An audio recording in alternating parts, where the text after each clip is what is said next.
We bring you the latest in the world of sports. I'm Paulo De Rosario. And we give you the conversations you want to hear from your favorite icons and athletes. I'm Billy Capistrano. In tonight's Game Plan, we will unveil the brand new logo of the UAAP as they open a new and exciting era in the league's history. Then we have a special, always a fan segment. Let's live out our hypothetical NBA lives together in the spirit of Christmas season. Buckle up, sports fans. Let's get in the game.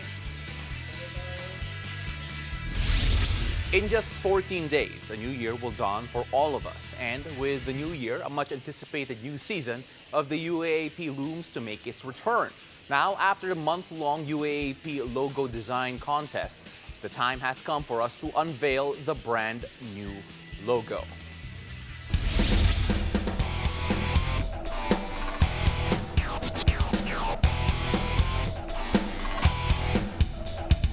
The new logo was designed by DIGAL and shall be the league's new identity as it ushers in a new era. Tonight, joining us to talk about this milestone for the 84-year-old league are logo design contest winner DIGAL, head judge Sydney SAMODIO, and UAAP president Sir Nong Calanog. Darryl, Sir Sydney, Sir Nong, welcome to the game. Hello. Good evening, everyone. Paolo, Good evening. Good evening. Good evening. So, I want to start off first with Darryl. Darryl, unang-una, congratulations. How does it feel, knowing that your logo was chosen to become the logo of the UAAP? And can you tell us what you were doing exactly nung nalaman mo na ikaw yung nanalo? First of all, sobrang surprised po ako na ako po yung nanalo. Actually, I got a random call from Sir Mikey at po yun. And I was really surprised. I really don't know what to say, what to expect right now. I'm just so happy, very honored that I got this opportunity in this milestone po ng UAAP. So, thank you po talaga.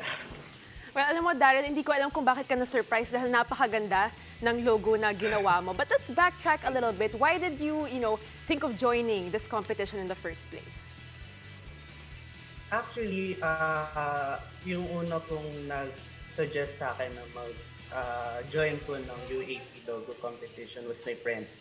Then, yung prop ko po, si Sir Manny, nag-suggest na rin po siya sa class namin na mag-join po ng UAAP logo competition. And joining competition, it makes me excited kasi it challenged me to boost my creativity and my ideas. So, there, nagawa ko yung logo and surprisingly, I won. Parang ang simple, no? But I'm sure. Ganun lang. But I'm sure it's not. Now I want to move on to Sir Sydney. Sir, for those who are wondering, Sir Sydney is the head judge for the contest. He's also the executive creative director of the McCann World Group Philippines. Can you talk a bit about the process and how difficult it was to sift through all of these submissions? Kasi alam ko marami talaga yung nag-submit. Yeah, if I'm not mistaken, there were over 300 entries initially. And the process was actually very stringent in the sense that even before we started judging, there was a pre-screening that happened. And this was through representatives from all the different UAAP schools. Mm-hmm. And they were able to narrow it down, the field, from 300 plus to around 30. Because there were some ties, and that's when the actual judging process actually started kicking in. Yeah. And even the judging process took multiple stages. There was preliminary judging, then there was judging of the top 10 and ranking the top 10. So every round we told ourselves, the judges, that we wanted to look at all the qualified entries with fresh eyes and see, it's a very momentous thing trying to replace a logo that's been around for 8 decades. So we wanted to make sure that we chose the right one, and I believe that we did. with the winning logo. It's again, I don't envy your job. And of course, for those wondering again, I forgot to mention this. What school DARRYL goes to? DARRYL goes to FEU, and he's loud and proud a fine arts major. And again, looking at what he's created, I think it's safe to say that he's putting his studies to good use. So congratulations to everyone involved in his education, all his classmates and his friends, kasi I'm sure panalo nyo rin po ito. Now, Sir Nong, we'll go to you. What does this mean for the UAAP na merong bagong identity? And of course, you guys are ushering in a new era for the league.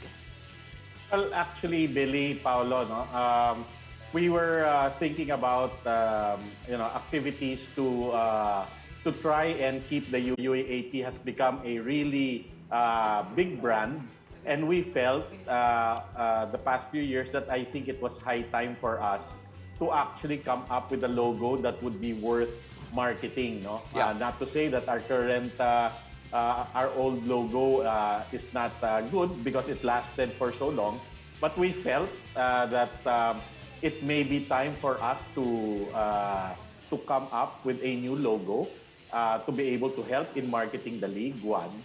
And then secondly, because we are coming from a pandemic, normally kasi when we were consulting, you usually come up with these logo design contests at momentous occasions, no? Like 100 years, Yes. diba? Mga ganyan. But we felt that since we were coming out of a pandemic and we were starting again, hopefully by the first quarter of 2022, and we have a new partner in Signal, it would be a perfect occasion to parang relaunch or a rebirth of the UAAP with a new logo and with a new partner. Yeah, Sir Nong, again, this coming in right after the pandemic. We completely understand your point. Now, moving back on to DARRYL. DARRYL, just really quickly here, could you describe to us kung anong kwento ng logo na to? What was the inspiration and what do you want people to see when they see this logo? Actually, yung logo, it has a lot of representation.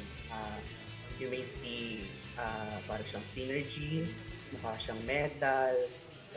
Kaibigan ko, sinabi niya, mukha daw po siya yung parang sipa, the one that we played before, yung sipa. And it's really, the inspiration behind this is, it's the sipa, that game, it taught me how to be competitive before when I was young, because when I started to play that game, para siyang nakaka-excite, Yeah. you know, yung parang once na matalo ka, mahulog mo yung sipa, then it's yung turn naman ng kaibigan mo at parang naging exchange of experiences siya for me.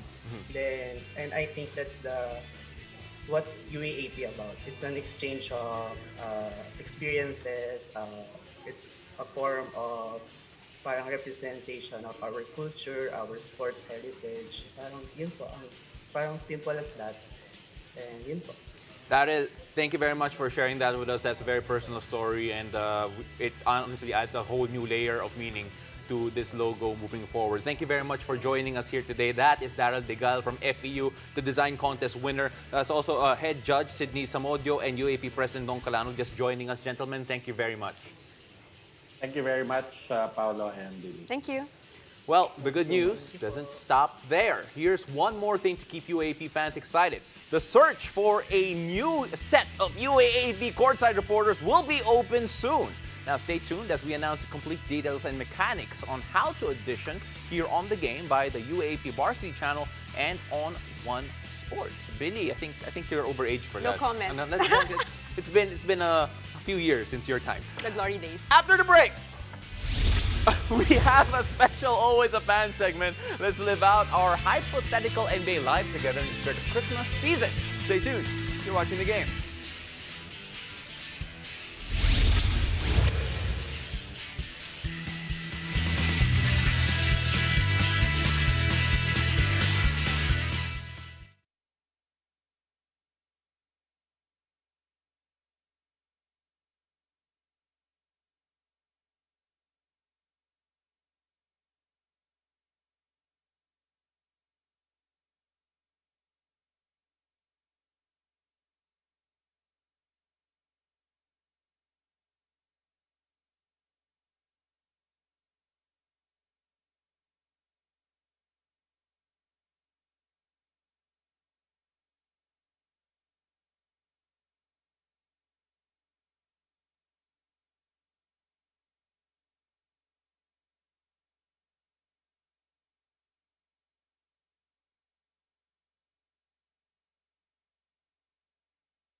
back to the game. We are 1 week away from Christmas 2021, and in light of that, I would like to give an early Christmas present to my co-host, Paula Del Rosario, and sometimes my co-host as well, our guest, Diego Dario. Tonight, we will let their NBA dreams come true, even for just a while. This segment is designed to have them as hypothetical NBA draftees who will sign their first contract tomorrow. Guys, in the spirit of Christmas, a hypothetical congratulations to the both of you. Really, I'm not gonna lie. Hypothetical. I did not read the script for I this. like I this. did not read the I script like for this this body. I segment, like this so body. let's see where this goes. You know, we're Oh. gonna have so much fun today, Yeah. guys. Again, you have to answer like you're getting drafted tomorrow. So you want to see the enthusiasm and the gusto. Okay. As in, this is it mo. Like we're Wow, getting drafted First of all, tomorrow. congratulations, Congratulations, for brother. entering the Dapat draft. meron kayong hats eh. Anyway, yung cup. Anyway, now let's start with Okay! Diego. No, go!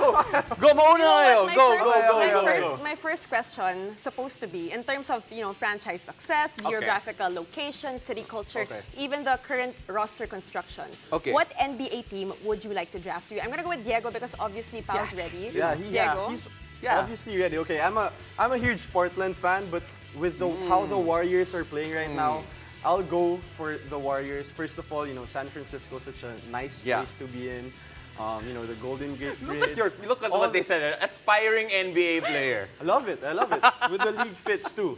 With the True, league fits. true. So yeah, I'll go for San Francisco, Golden State. The culture is beautiful there, and they're playing well. I love their culture. I love the way they play. I want to see and experience how Yes. to be a Parang Warrior. NBA player na talaga. Yeah, no, I agree. Look, it's always been, for me personally, it's been a lifelong dream to be part of the Utah Jazz franchise. So there you have it. In With fact, the I'm suit ready. and all, I'm in with suit the and all. suit and Look, all. I love it.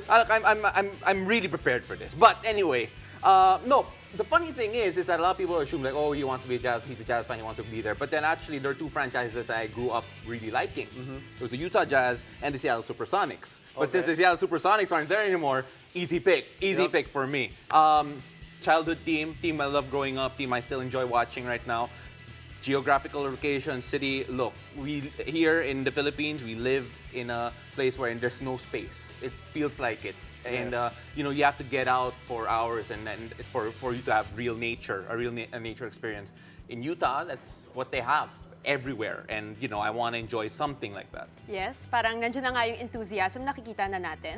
Well, The future NBA player, right, the future right? Jazz. Now again, this is for Diego. When you get drafted, what's the first thing you will do being a part of that franchise? First thing I'm gonna do, I'll ask Steph Curry to shoot with me if he's gonna allow me to. So, I want to see how he really plays, how he practices, and the reason why he's great.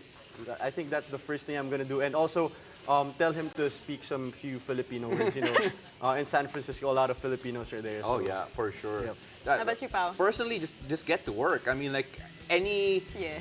first day on the job, I think it's gonna be the same thing. Okay. You're excited to get to work. You want to get there early. You want to impress the boss. The same thing, I think, in this I situation. like your attitude as a player, pal.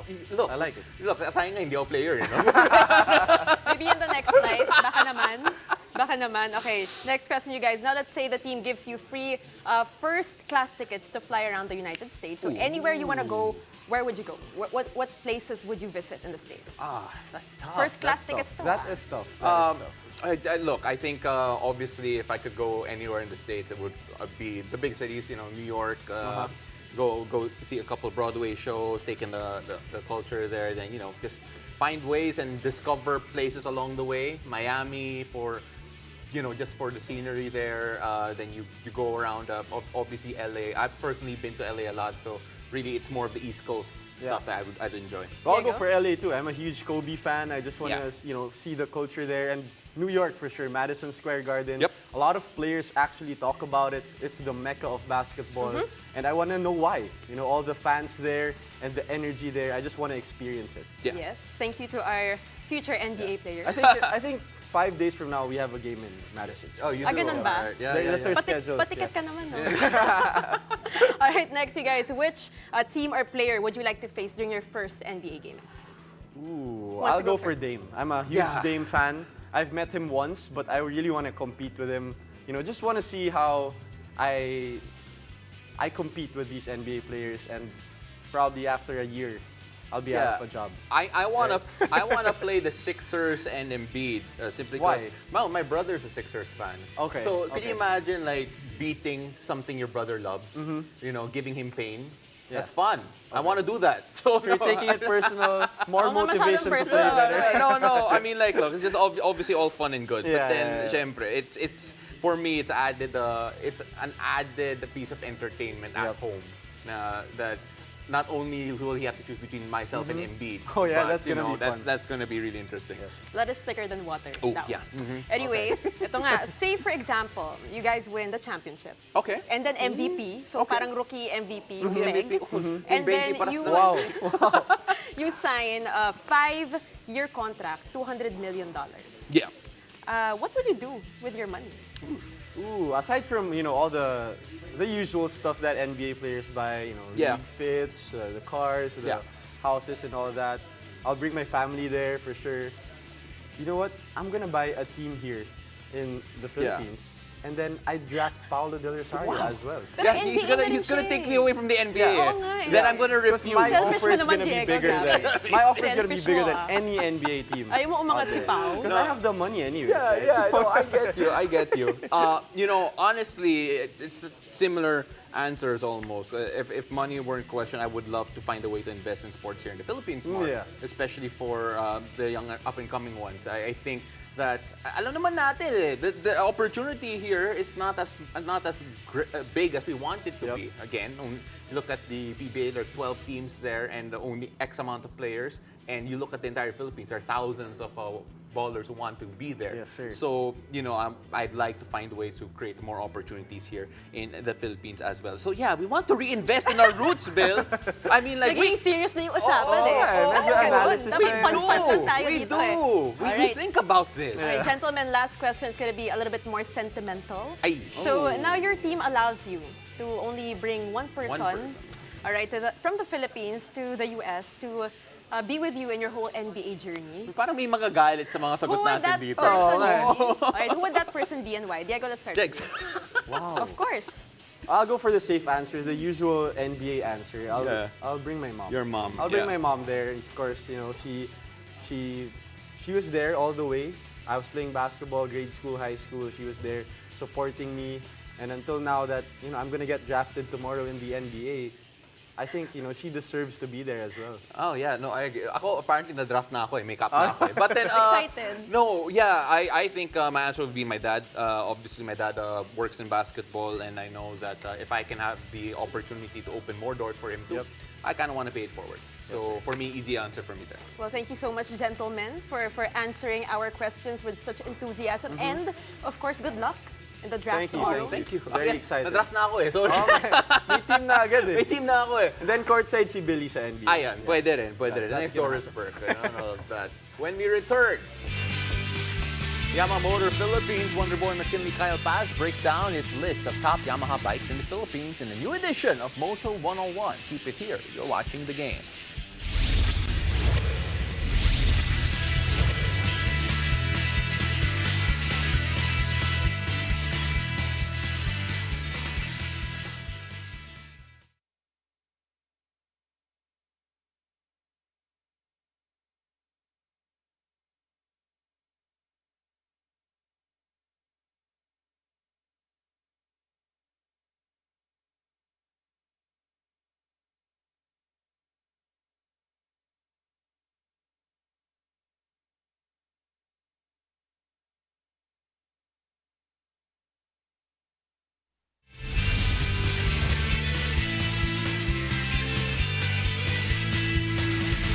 Welcome back. You're watching The Game. I'm Paulo Del Rosario. Behind every Moto champion are countless hours of practice, dedication, and experience with the best bikes in the world. The one and only Wonder Boy of Yamaha Racing Philippines, McKinley Kyle Paz, lists down his top 3 Yamaha bikes on the track in this edition of Moto 101.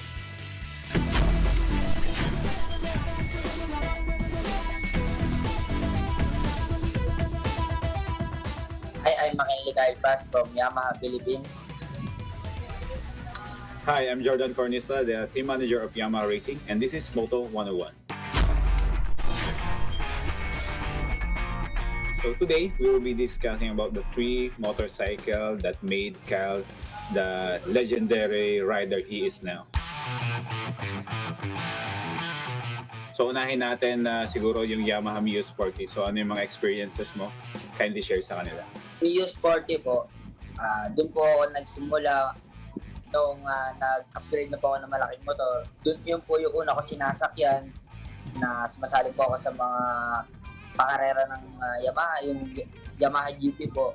The super stock po na Mio, yun doon po ako nagsimula hanggang sa nag-up na ako ng category, yung may upgrade na po yung Mio Sporty na ginagamit ko, 160cc hanggang sa naging 180cc.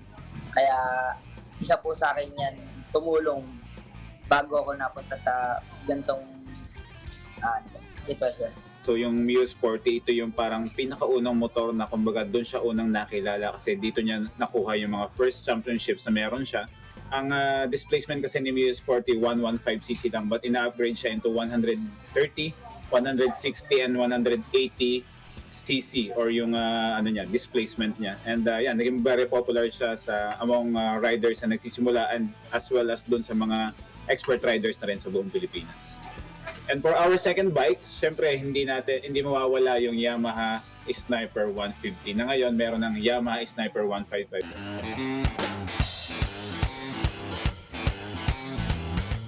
So okay, i-share mo naman sa mga viewers natin kung ano yung napakagandang experience mo with the Yamaha Sniper 150 sa iyong racing career.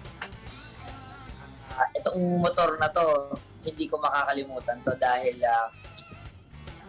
isa to sa naging dahilan kung bakit nakilala ako sa buong Pilipinas.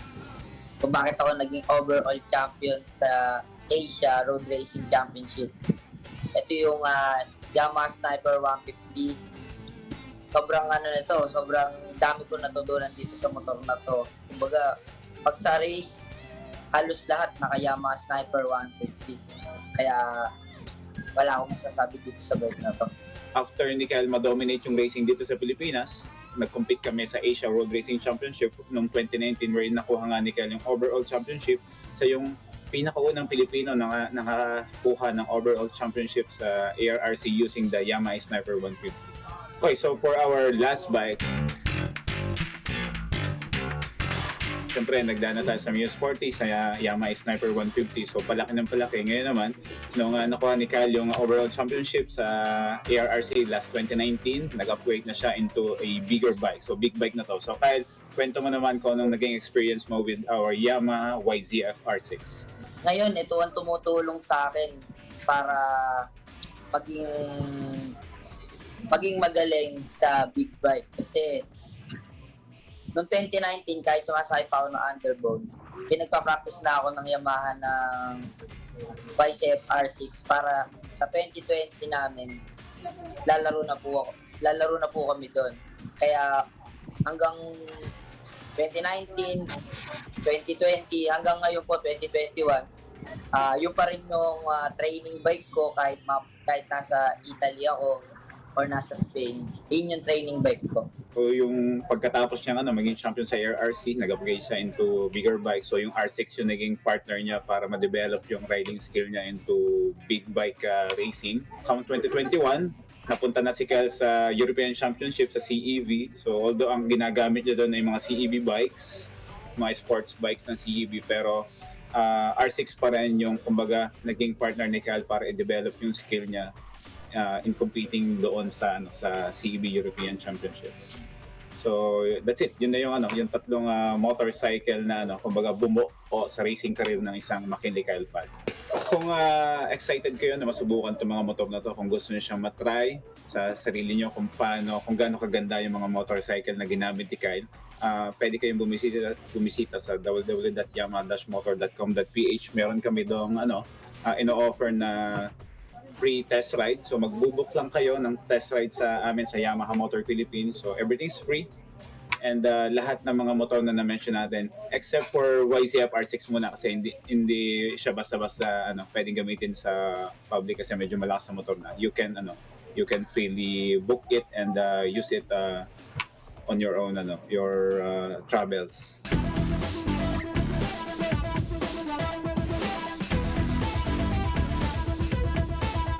Ngayong alam nyo na yung mga ginamit ko na Yamaha bikes. Sana magkita-kita ulit tayo soon sa track.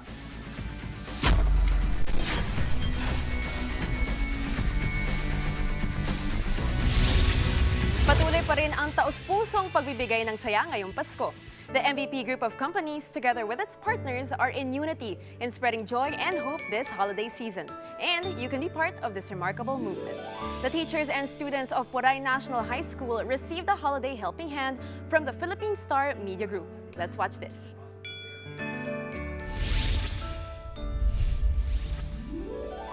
Anumang hamon ng mundo, magkasama tayo.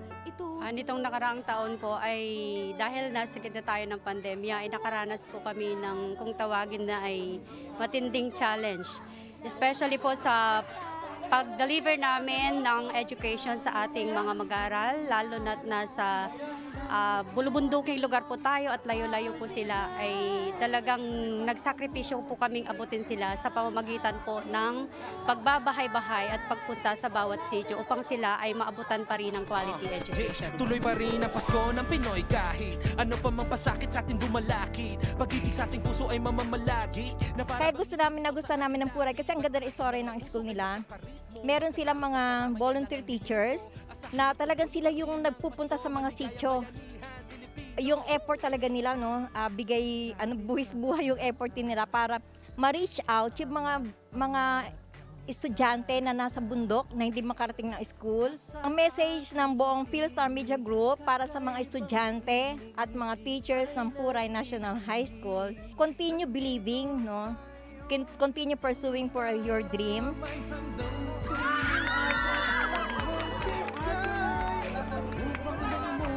Pinagmamalaki ko po na nanalo ako sa raffle sa isang bike dahil ito ay malaking tulong para sa akin para maabot ko ang aking mga mag-aaral sa kahit saan mang sitio na malayo dito sa amin. Maraming salamat po sa Philippine Star. Kahit sa gitna ng pandemya ay naisipan po nilang dalawin ang paralang ito at mabigyan kami ng biyaya kasama ang aming mga mag-aaral. Maligayang bayanihan Pilipino. Merry Christmas and Happy New Year! Maligayang bayanihan Pilipino!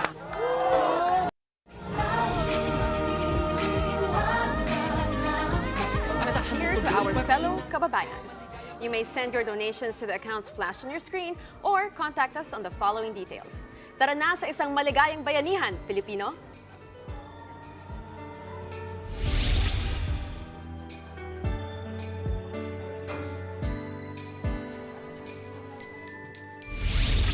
Thank you for joining us. I'm Billy Capistrano. I'm Paulo de Rosario. This is Billy Capistrano's idea to wear these headbands. This has been The Game.